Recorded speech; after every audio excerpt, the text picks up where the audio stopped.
नमस्कार। मैं रविंद्रनाथ त्रिपाठी, सहायक आचार्य बीएड विभाग, साकेत गर्ल्स पीजी कॉलेज दहला मोड़ प्रतापगढ़।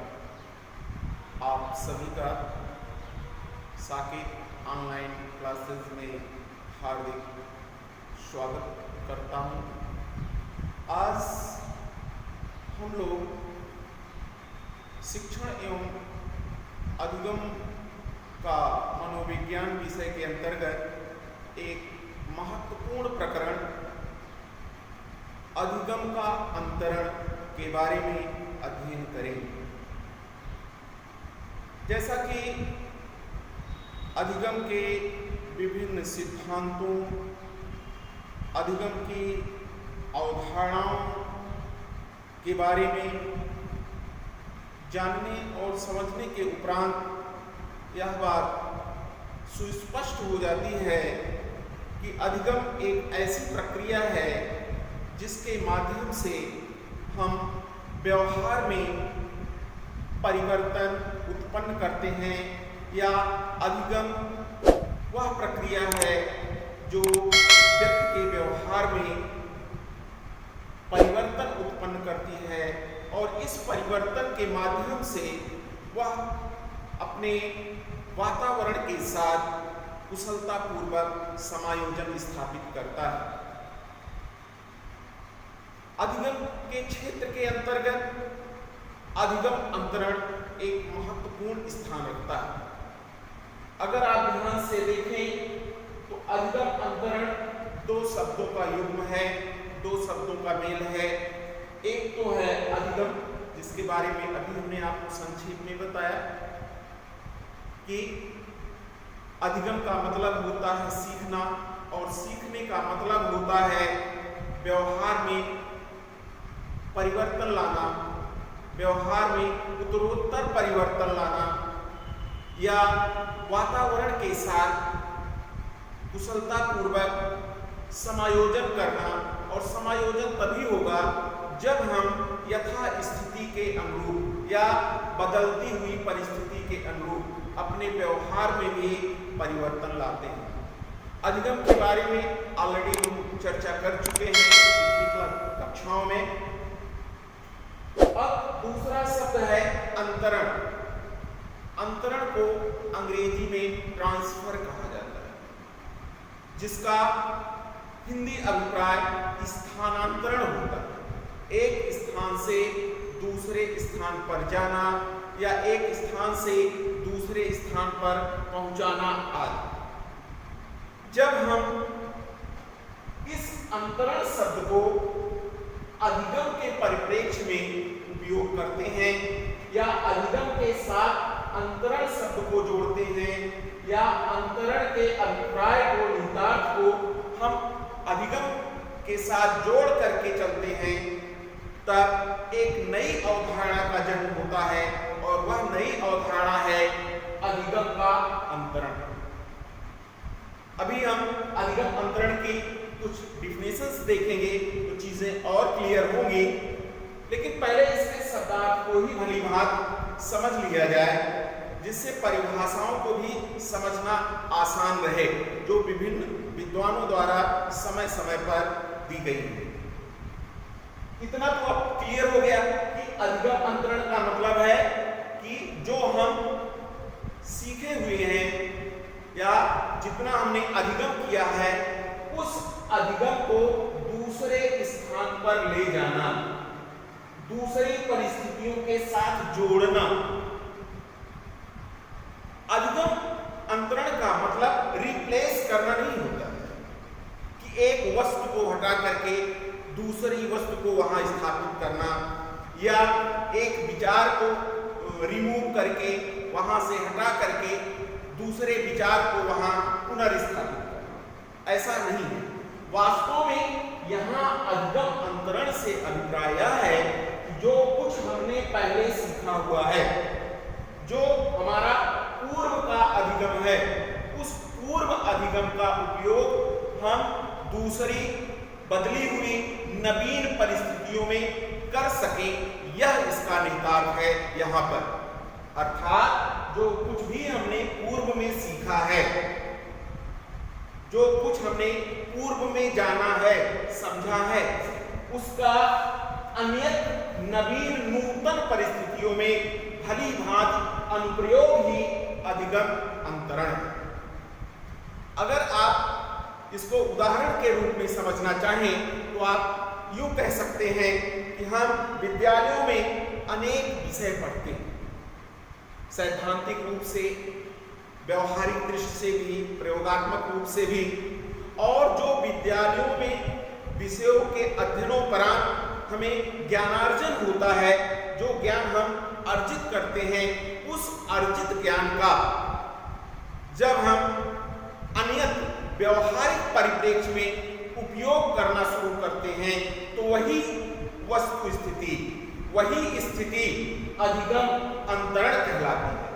जैसे हम आप विद्यालय में पहाड़ा याद करते हैं, गिनती सीखते हैं, मैथमेटिक्स के अंतर्गत सवाल लगाना सीखते हैं, एक व्यवहार गणित है उसको सीखते हैं। तदोपरांत जब हम उसको सीख लेते हैं तो उस सीखे हुए ज्ञान का उपयोग हम कहाँ करते हैं? जब मार्केट जाते हैं, बाजार जाते हैं, तो वहाँ हिसाब किताब लगाने में, जोड़ने घटाने में, दुकानदार के साथ लेन देन करने में, या अन्यत्र जहाँ भी हमें गणितीय ज्ञान की आवश्यकता होती है, उस गणितीय ज्ञान का हम उपयोग कर लेते हैं। वास्तव में यह अधिगम अंतरण का एक बहुत ही उपयुक्त और सशक्त एग्जाम्पल है। दूसरी तरफ हम एक विषय में जो कुछ सीखते हैं, उस सीखी हुई बात का, उस सीखे हुए तथ्य का, उस सीखे हुए विचार का हम जब दूसरे विषय में भी उपयोग कर लेते हैं, या जो पहले विषय में सीखा हुआ ज्ञान है, जब हमें दूसरे विषय को सीखने में भी हेल्पफुल हो, मददगार हो, सहायक हो, तो भी इस स्थिति को अधिगम अंतरण कहा जाता है। तो अब हम समझ सकते हैं कि निश्चित ही अधिगम अंतरण को लेकर के आपका एक कॉन्सेप्ट जरूर बना होगा कि अधिगम अंतरण क्या होता है, अर्थात अब इसकी अवधारणात्मक जानकारी आपको अवश्य हो गई होगी कि अधिगम अंतरण नामक प्रत्यय क्या है। अधिगम अंतरण को समझने के लिए समय समय पर जो विभिन्न विद्वानों द्वारा परिभाषाएं दी गई हैं, वो परिभाषाएं भी बहुत महत्वपूर्ण हैं। अब एक एक करके उन परिभाषाओं पर चर्चा कर लेते हैं, जिससे अधिगम अंतरण नामक यह प्रकरण हम भली भांति समझ जाए। इसमें पहली परिभाषा है क्रो एंड क्रो के अनुसार। जो पहली डिफिनेशन है वह है क्रो एंड क्रो के अनुसार। ये डिफिनेशंस आपको रटनी पड़ेगी, याद करनी पड़ेगी, क्योंकि न केवल विश्वविद्यालय परीक्षा में अभी जो एक दिनी परीक्षाएं होती हैं और जहां शिक्षा मनोविज्ञान से जोड़ करके प्रश्न पूछे जाते हैं, या शिक्षा मनोविज्ञान विषय से प्रश्न पूछे जाते हैं, वहां इन्हें कोटेशन के रूप में पूछ लिया जाता है कि एक वाक्यांश या एक कथन किस विद्वान के हैं। इस दृष्टि से भी ये परिभाषाएं महत्वपूर्ण हैं। तो क्रो एंड क्रो की जो परिभाषा है उसको आप नोट कर लीजिएगा। क्रो एंड क्रो ने कहा है कि सीखने के एक क्षेत्र में प्राप्त होने वाले ज्ञान, सीखने के एक क्षेत्र में, अर्थात हम किसी पर्टिकुलर या विशेष क्षेत्र में सीख रहे हैं, या सीखने की प्रक्रिया का संपादन कर रहे हैं, या सीखने का प्रयास कर रहे हैं। ज्ञान या कुशलताओं का और सोचने, अनुभव करने या कार्य करने की आदतों का दूसरे क्षेत्र में प्रयोग करना सामान्यतः अधिगम अंतरण कहलाता है। परिभाषा को पुनः सुनिए। सीखने के एक क्षेत्र में प्राप्त होने वाला ज्ञान कुशलताएं और सोचने, अनुभव करने, कार्य करने की आदतों का दूसरे क्षेत्र में प्रयोग करना सामान्यतः अधिगम अंतरण कहलाता है। अगर इस पूरी परिभाषा का आप अवलोकन करें, स्मरण करें, तब आप इसमें देखेंगे कि जब हम सीखने की प्रक्रिया का संपादन करते हैं, अर्थात जब हम सीखने का प्रयास प्रारंभ करते हैं, सीखने की प्रक्रिया का शुभारंभ करते हैं, तब हम सीखते क्या? यहाँ क्रो की डिफिनेशन से इसी तथ्य को आप पहले अलग कर लीजिए कि वास्तव में सीखने के दौरान हम क्या क्या सीखते हैं। तो सीखते हैं यहाँ अलग से ज्ञान, हमें ज्ञान की प्राप्ति होती, साथ ही हमें कुछ कुशलताओं की प्राप्ति होती है,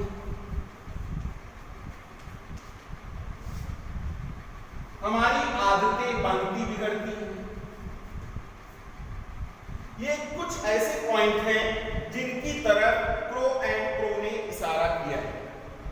एक महत्वपूर्ण पॉइंट्स है प्रो की डिफिनेशन। यहां सीखने का मतलब ही है प्रो के अकॉर्डिंग ज्ञान अर्जित करना, कौशल अर्जित करना, आदतें अर्जित करना। अब जो ज्ञान, जो कुशलता और जो आदतें हमने अर्जित की हैं, अगर उनका उपयोग हम अन्यत्र भली भांति कर ले रहे हैं तो उसे अधिगम का अंतरण कहा जाएगा, अकॉर्डिंग टू प्रो। कहने का मतलब इन तथ्यों को, इन फैक्ट्स को आप अगर ध्यान में रखेंगे तो डिफिनेशन आपको बहुत आसानी से याद हो जाएगी। ठीक है। अब दूसरी परिभाषा है सोरेनसन के अनुसार। दूसरी परिभाषा है सोरेनसन के अनुसार।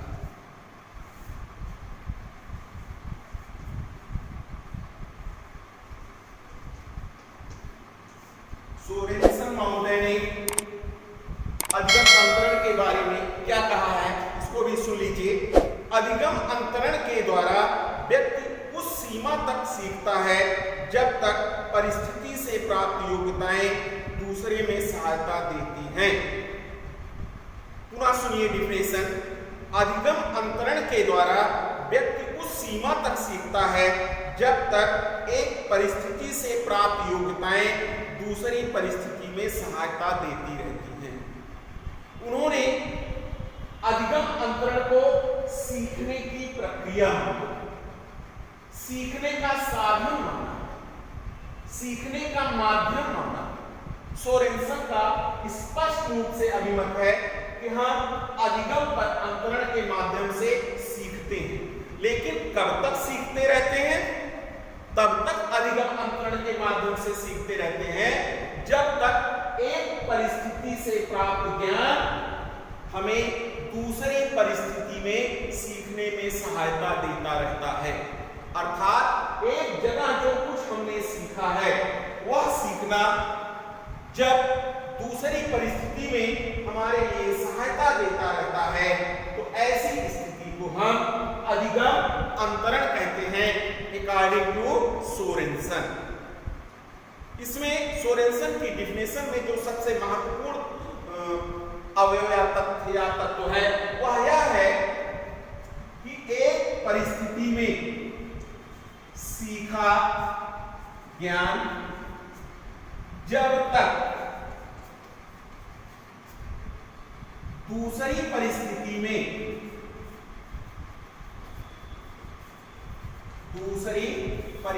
में हमें सीखने हेतु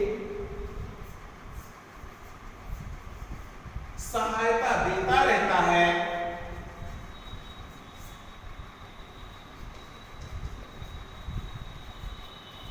तब तक हम सीखते जाते हैं, तब तक हम सीखते जाते हैं।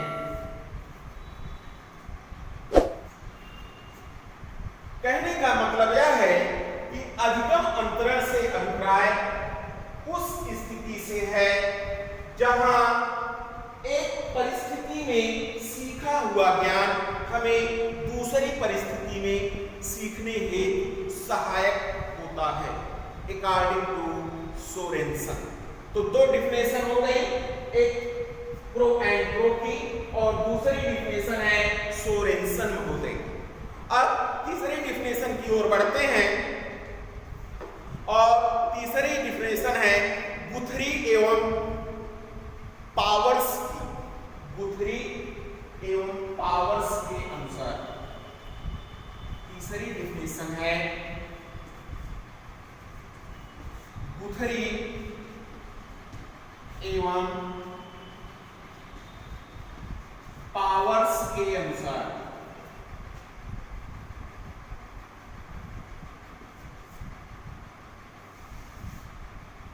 गुथरी एवं पावर्स ने बहुत ही संक्षिप्त डिफिनेशन दी है अधिगम अंतरण की।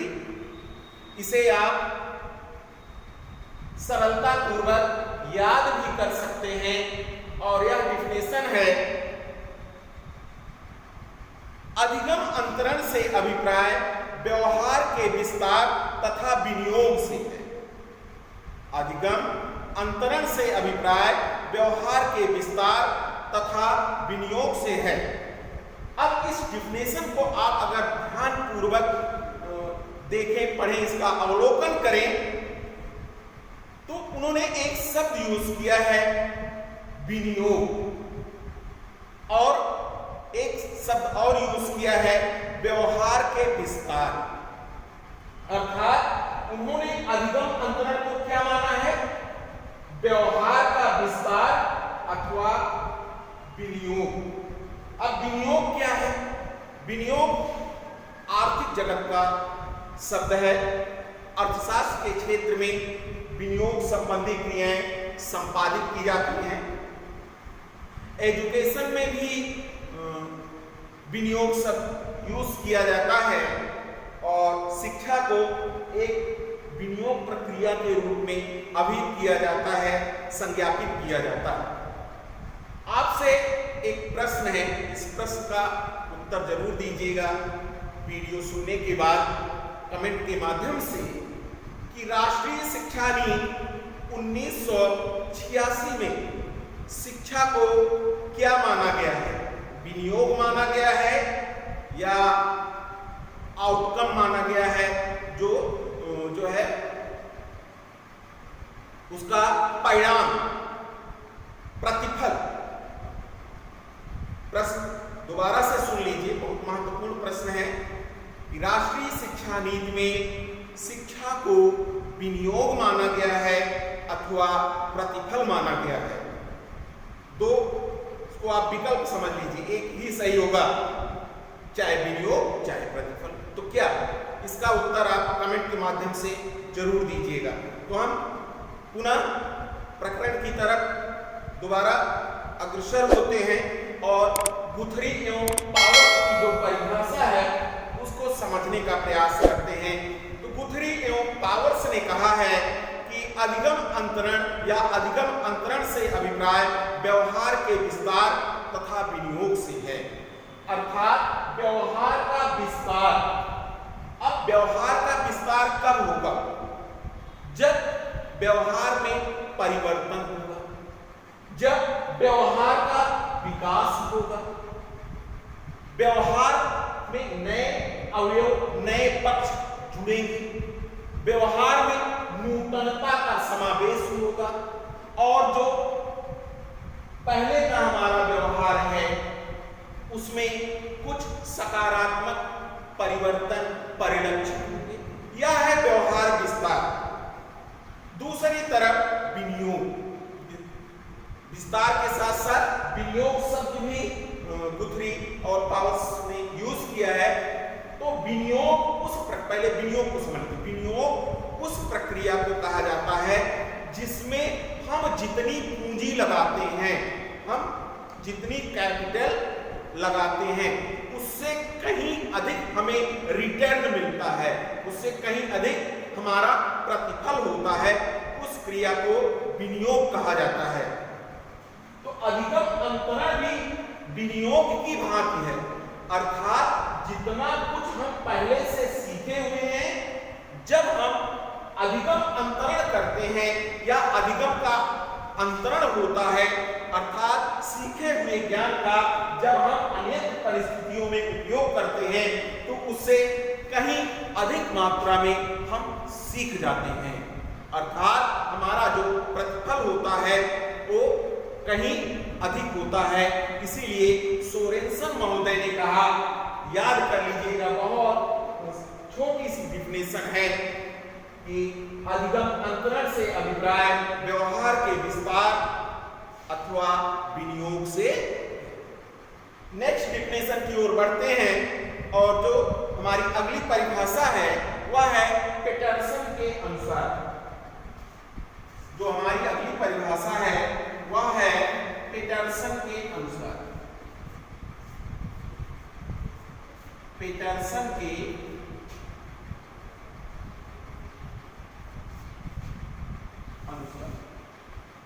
पेटरसन महोदय ने अधिगम अंतरण को या अधिगम स्थानांतरण को परिभाषित करते हुए लिखा है, अधिगम अंतरण से अभिप्राय किसी विचार के नए क्षेत्र में विनियोग से।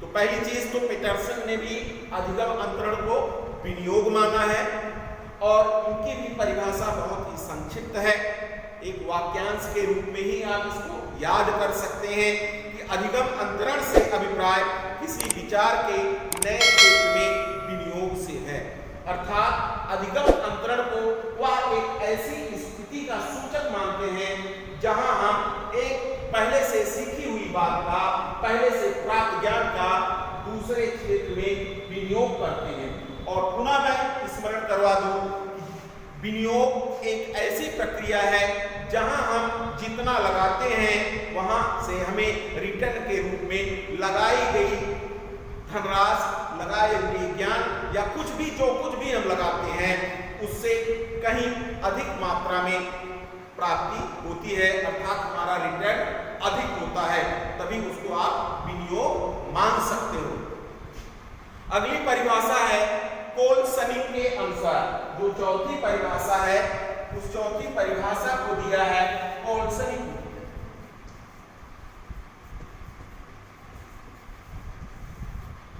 कोलसनी महोदय ने कहा है कि अधिगम अंतरण से अभिप्राय पहली परिस्थिति से प्राप्त ज्ञान, निपुणता, आदत, अभियोगिता का दूसरी परिस्थिति में प्रयोग करना है।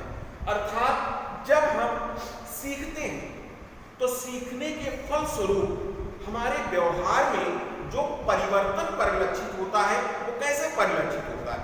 वो परिलक्षित होता है निपुणता के रूप में, वो परिलक्षित होता है ज्ञान के रूप में, वो परिलक्षित होता है आदत के रूप में, वो परिलक्षित होता है अभियोगिता के रूप में।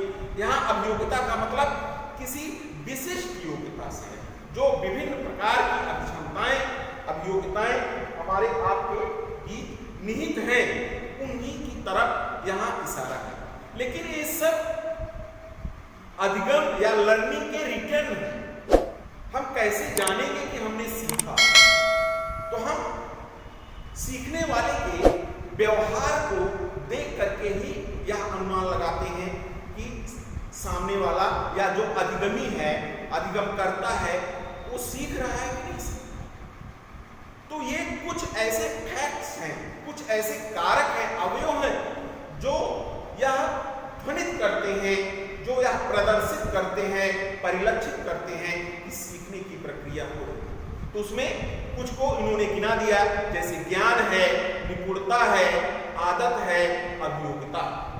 अब जो ये कारक हैं सीखने के उपरांत जो हमारे व्यवहार में उत्पन्न हुए हैं, उनका अन्यत्र स्थितियों में उपयोग ही अधिगम अंतरण है, ऐसा सोरेन जो है कोलसनी महोदय का मानना था।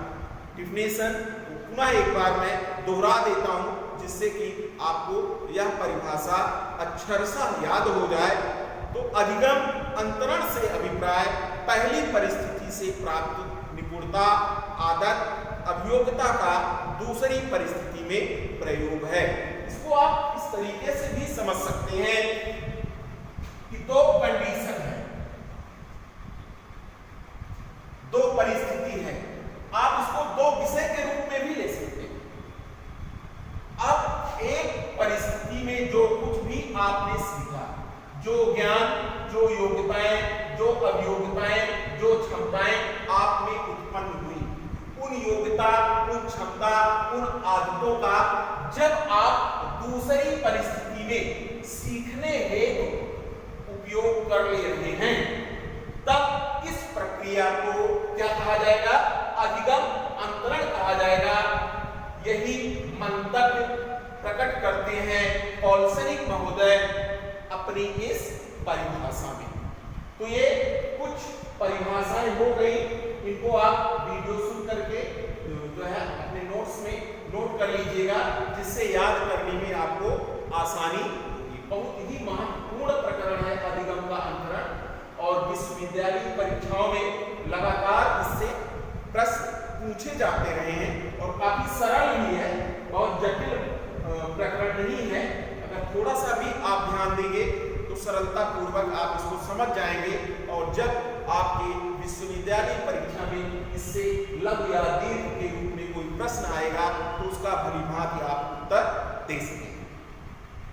अब अगर इन परिभाषाओं का समाकलन किया जाए, एक समाकलन के उपरांत एक निष्कर्षात्मक परिभाषा देने का प्रयास किया जाए, वो भी अपने शब्दों में, तो आप कह सकते हैं कि अधिगम अंतरण से अभिप्राय उस प्रक्रिया से है जिसमें हम एक स्थान, परिस्थिति या विषय से सीखी हुई बातों का, ज्ञान का, आदतों का, योग्यताओं का, अक्षमताओं का दूसरी परिस्थिति या विषय में सीखने हेतु सामान्य तरीके से प्रयोग कर सकते हैं या सामान्यता प्रयुक्त कर सकते हैं। तो ये तो बात हो गई कि अधिगम अंतरण क्या है। अब इस प्रकरण के अंतर्गत जो अगला महत्वपूर्ण पड़ाव है वह है अधिगम अंतरण के प्रकार। अधिगम अंतरण कितने प्रकार का होता है? इस वीडियो को अपने दोस्तों के साथ ज़रूर शेयर कीजिए।